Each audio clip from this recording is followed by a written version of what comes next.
എല്ലാവർക്കും നമസ്കാരം. Board exam ഇങ്ങ് എത്തിയല്ലേ? അപ്പൊ ടെൻഷനൊന്നും വേണ്ട.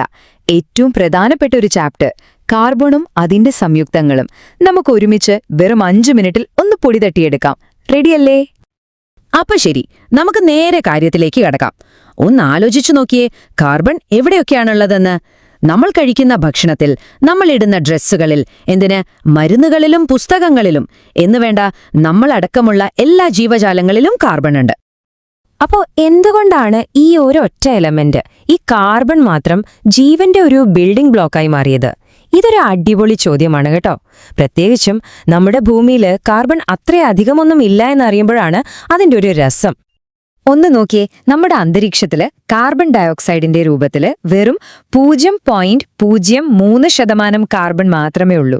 ഒന്ന് ആലോചിച്ചു നോക്കൂ, എത്ര കുറവാണെന്ന്. ഇനി ഭൂമിയുടെ ഉള്ളിലോ? അവിടെ ധാതുക്കളുടെ രൂപത്തിൽ ഇതിലും കുറവാണ്, വെറും 0.002%. അപ്പോ ഇത്രയ്ക്ക് കുറവുള്ള ഈ ഒരു സാധനം എങ്ങനെയാണ് ഇത്രയും ഇമ്പോർട്ടന്റ് ആയത്?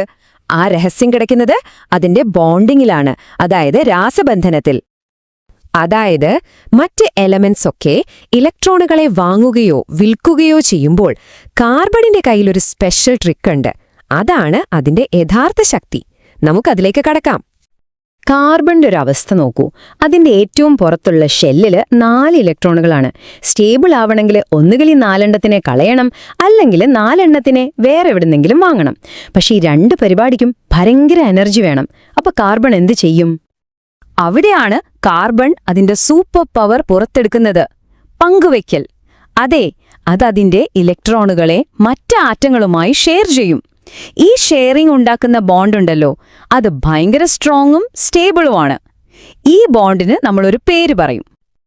അതാണ് സഹസംയോജക ബന്ധനം അഥവാ കോവാലന്റ് ബോണ്ട്. 2 ആറ്റങ്ങൾ ഇലക്ട്രോണുകൾ ഇങ്ങനെ പങ്കുവെച്ച് സ്റ്റേബിൾ ആവുന്ന ഒരു ഏർപ്പാടാണിത്. ഓർഗാനിക് കെമിസ്ട്രി എന്ന് നമ്മൾ പഠിക്കുന്ന ആ വലിയ ശാസ്ത്രശാഖയുടെ മുഴുവൻ അടിസ്ഥാനം ഈ സിമ്പിൾ ഷെയറിംഗ് ആണ്. നോക്കൂ, കാർബണിന് ഒരു ജോഡി ഇലക്ട്രോൺ ഷെയർ ചെയ്ത് സിംഗിൾ ബോണ്ട് ഉണ്ടാക്കാം. 2 ജോഡി ഷെയർ ചെയ്താലോ ഡബിൾ ബോണ്ടായി. ഇനി 3 ജോഡി ഷെയർ ചെയ്താൽ ട്രിപ്പിൾ ബോണ്ടും ഉണ്ടാക്കാം. സിംഗിൾ, ഡബിൾ, ട്രിപ്പിൾ, ഇങ്ങനെ എല്ലാ തരം ബോണ്ടും ഉണ്ടാക്കാനുള്ള ഈ കഴിവാണ് കാർബണിനെ ഇത്ര വെറൈറ്റിയാക്കുന്നത്.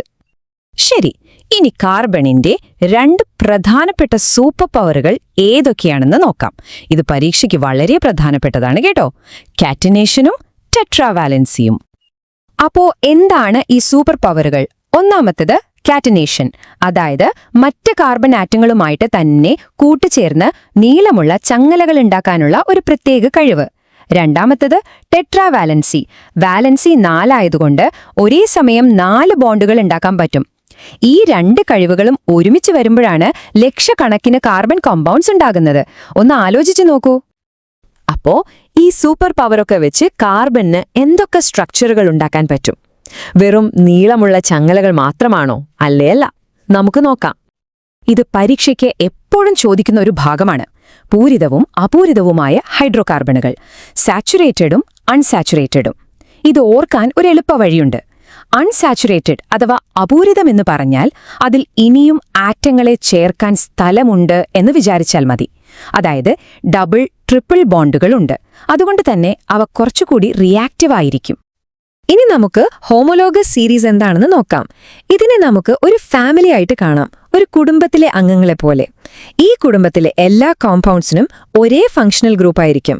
അതുകൊണ്ട് തന്നെ അവരുടെ കെമിക്കൽ പ്രോപ്പർട്ടീസ്, അതായത് രാസസ്വഭാവങ്ങൾ ഏകദേശം ഒരുപോലെയായിരിക്കും. ഈ കുടുംബത്തിലെ അടുത്തടുത്തുള്ള 2 മെമ്പർമാരെ എടുത്തു നോക്കിയാൽ അവർ തമ്മിൽ ഒരു CH2 ഗ്രൂപ്പിന്റെ വ്യത്യാസം മാത്രമേ കാണൂ. അടുത്തത് സ്ട്രക്ചറൽ ഐസോമറുകളാണ്. സംഭവം സിമ്പിളാണ്. നിങ്ങൾ കയ്യിലെ കുറച്ച് ലെഗോ കട്ടകളുണ്ടെന്ന് വിചാരിക്കുക. അതേ കട്ടകൾ വെച്ച് നിങ്ങൾക്കൊരു വീടുമുണ്ടാക്കാം, ഒരു കാറുമുണ്ടാക്കാം, അല്ലേ? ഉപയോഗിച്ച ഭാഗങ്ങൾ ഒന്നു തന്നെ, പക്ഷെ കിട്ടിയ രൂപങ്ങൾ വേറെ വേറെ. അതുപോലെയാണ് ഐസോമറുകളും. ഒരേ മോളിക്കുലാർ ഫോർമുല, പക്ഷേ സ്ട്രക്ചർ തികച്ചും വ്യത്യസ്തം. ശരി, ഇപ്പൊ നമ്മൾ കുറേ തിയറി പഠിച്ചു. ഇനി നമുക്ക് ഡെയിലി ലൈഫിൽ ഉപയോഗിക്കുന്ന, പരീക്ഷയ്ക്ക് ഉറപ്പായും ചോദിക്കുന്ന 2 കാർബൺ സംയുക്തങ്ങളിലേക്ക് വരാം. അതാണ് എഥനോളും എഥനോയിക് ആസിഡും. എഥനോൾ നമുക്ക് സാധാരണ ആൽക്കഹോൾ എന്നറിയാം, മരുന്നുകളിലും ലായകമായുമൊക്കെ ഉപയോഗിക്കും. അതിൻ്റെ ഒരു പ്രധാനപ്പെട്ട റിയാക്ഷനാണ് നിർജ്ജലീകരണം അഥവാ ഡീഹൈഡ്രേഷൻ.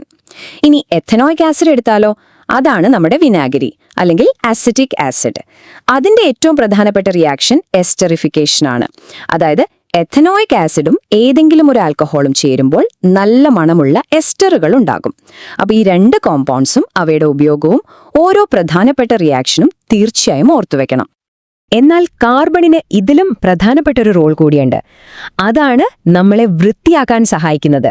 അതെ, ഇത് നമ്മളെ നേരെ കൊണ്ടുപോകുന്നത് സോപ്പിന്റെയും ഡിറ്റർജന്റിന്റെയും രസതന്ത്രത്തിലേക്കാണ്. സോപ്പിന്റെ ഒരു മാജിക് എന്താണെന്ന് വെച്ചാൽ അതിന്റെ മോളിക്യൂളിന് ഒരു ഇരട്ടത്താപ്പ് സ്വഭാവമുണ്ട്. അതിന് 2 ഭാഗങ്ങളുണ്ട്. വെള്ളത്തിനോട് ഇഷ്ടമുള്ള ഒരു തല അഥവാ ഹൈഡ്രോഫിലിക് ഹെഡ്, പിന്നെ വെള്ളത്തിനോട് പേടിയുള്ള എന്നാൽ എണ്ണയോട് ഇഷ്ടമുള്ള ഒരു വാൽ, അതായത് ഹൈഡ്രോഫോബിക് ടെയിൽ. അപ്പോ ഈ സോപ്പ് എങ്ങനെയാണ് അഴുക്ക് കളയുന്നത്? വളരെ സിമ്പിളാണ്. നമ്മൾ തുണി അലക്കുമ്പോൾ സോപ്പിലെ എണ്ണയെ ഇഷ്ടപ്പെടുന്ന വാലുകളെ തുണിയിലുള്ള എണ്ണമയമുള്ള അഴുക്കിൽ പോയി പറ്റിപ്പിടിക്കും. അപ്പോൾ വെള്ളത്തെ ഇഷ്ടപ്പെടുന്ന തലകളെ പുറത്തേക്ക് വെള്ളത്തിലേക്ക് തിരിഞ്ഞു നിൽക്കും. അങ്ങനെ അഴുക്കിന് ചുറ്റും ഒരു ഗോളം പോലെ സോപ്പ് തന്മാത്രകൾ കൂടിച്ചേരും. ഈ ഗോളത്തിനെയാണ് നമ്മൾ മിസ്സൽ എന്ന് വിളിക്കുന്നത്. ഈ മിസ്സലിന്റെ ഉള്ളിൽ അഴുക്ക് ട്രാപ്പാവും. പിന്നെ നമ്മൾ വെള്ളമൊഴിച്ച് കഴുകുമ്പോൾ ഈ മിസ്സലുകൾ അഴുക്കുമായിട്ടങ്ങ് ഒഴുകിപ്പോവും. അടിപൊളിയല്ലേ? അപ്പോ ഏറ്റവും പ്രധാനമായും ഓർക്കേണ്ട കാര്യം ഇതാണ്. ഒരു മോളിക്യൂളിൽ തന്നെ ഹൈഡ്രോഫോബിക്, ഹൈഡ്രോഫിലിക് ഗ്രൂപ്പുകൾ ഒരുമിച്ചുള്ളതാണ് സോപ്പിന്റെ പ്രവർത്തനത്തിന്റെ അടിസ്ഥാനം. സാധാരണയായി വെള്ളത്തിലലിയാത്ത എണ്ണയും അഴുക്കുമൊക്കെ കഴുകിക്കളയാൻ നമ്മളെ സഹായിക്കുന്നത് ഈ ഒരു തത്വം കൊണ്ടാണ്. അപ്പോൾ ഈ ചാപ്റ്റർ റിവൈസ് ചെയ്യുമ്പോൾ ഈ 5 പോയിന്റ്സ് മനസ്സിൽ ഉറപ്പിക്കുക. 1. കാർബണിന്റെ 2 സൂപ്പർ പവറുകൾ, ടെട്രാവാലൻസിയും കാറ്റനേഷനും. 2. ഇലക്ട്രോൺ ഷെയർ ചെയ്തുണ്ടാക്കുന്ന കോവാലന്റ് ബോണ്ട്. 3. സാച്ചുറേറ്റഡും അൺസാച്ചുറേറ്റഡും ഹൈഡ്രോ കാർബണുകൾ തമ്മിലുള്ള വ്യത്യാസം. 4. എഥനോളിന്റെയും എഥനോയിക് ആസിഡിന്റെയും പ്രധാന പ്രോപ്പർട്ടീസ്. പിന്നെ 5ാമത്തേത് സോപ്പിന്റെ ക്ലീനിംഗ് ആക്ഷനിലെ മിസൽ രൂപീകരണം. ഈ 5 കാര്യങ്ങൾ പഠിച്ചുറപ്പിച്ചാൽ ഈ ചാപ്റ്റർ സെറ്റാണ്. ഒന്ന് ചിന്തിച്ചു നോക്കൂ. പ്രകൃതിവാതകത്തിലെ ഏറ്റവും ലളിതമായ മീഥേൻ മുതൽ നമ്മൾ ആരാണെന്ന് തീരുമാനിക്കുന്ന DNA-യുടെ സങ്കീർണമായ ഘടന വരെ ഇതെല്ലാം ഉണ്ടാക്കിയിരിക്കുന്നത് കാർബണിന്റെ ഈ ലളിതമായ ചില നിയമങ്ങൾ വെച്ചാണ്. അത്ഭുതം തന്നെയല്ലേ?